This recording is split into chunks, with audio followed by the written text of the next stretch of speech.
almost got them. Oh.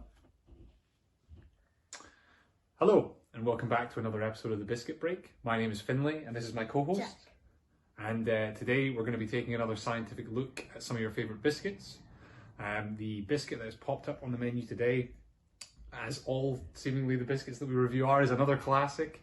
This one is the Tunnock's Teacake.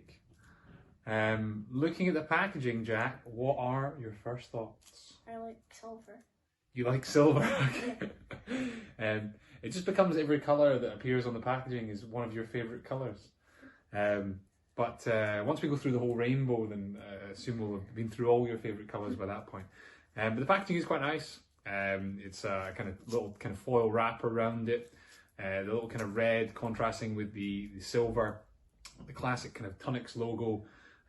If you are from Scotland or you've ever tried any of these kind of Tunnock's biscuits and stuff before, you'd be familiar with these sorts of things. But if you're from other parts of the world, this might be new to you. So should we open it up and take a look? Oh. Now that to me looks like a good start. Jack, what are your first thoughts? It seems like there's a bit of biscuit in there. It does seem like there's a bit of biscuit in there, yeah. So there's a biscuit layer at the bottom. There's a marshmallow on top and a kind of chocolate coating to it all. So obviously once you bite through, you're going to get a bit of that chocolate to begin with. You're going to get that nice marshmallow fluffy filling, and then you'll also get that kind of biscuit base.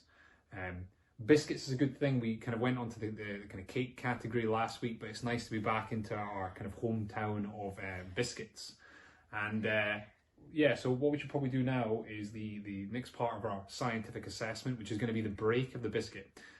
So for this part of the episode, we're going to need our protective eyewear, aren't we, Jack? Yeah. So let's deploy that.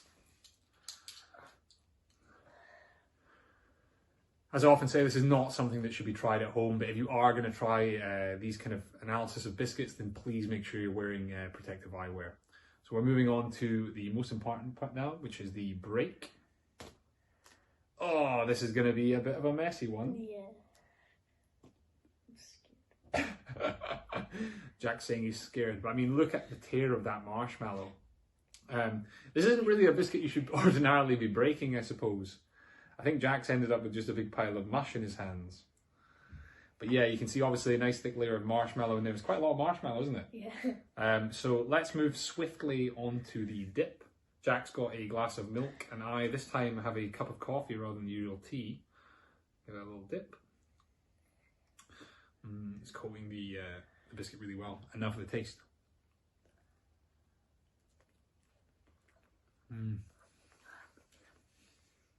What do you think, Jack?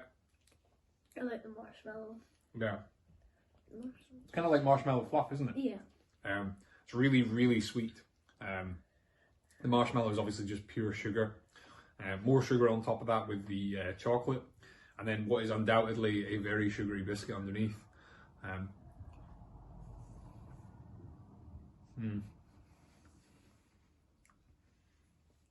This is not for the faint-hearted. This is a biscuit for the real kind of sugar lovers out there. We did okay with the dip though as well. I think it's nice that the biscuit kind of holds it all together. The marshmallow didn't melt away too much. And it just gave a light kind of melting to the chocolate surface on the top, so that was really nice. So, an overall assessment of that biscuit. What kind of score do you think you're going to give it, Jack? 10 out of 10. 10 out of 10. That is a 10 out of 10 biscuit. I think that's a first for the biscuit break. I think I will give this biscuit a 8 out of 10. I think it is a really, really good biscuit, and I really like it. I like the packaging and the design, and I like the whole way the biscuit holds together. I think for a dipping biscuit, it's not ideal, and the fact that we didn't get an ideal break on it on the channel is obviously the biscuit break. That's gonna lose a couple of points for me, I'm afraid. But definitely something I will happily eat again. Yeah, so overall a really good biscuit. Join us next time on the biscuit break. We'll be looking into some more of your favourite biscuits. Stay tuned.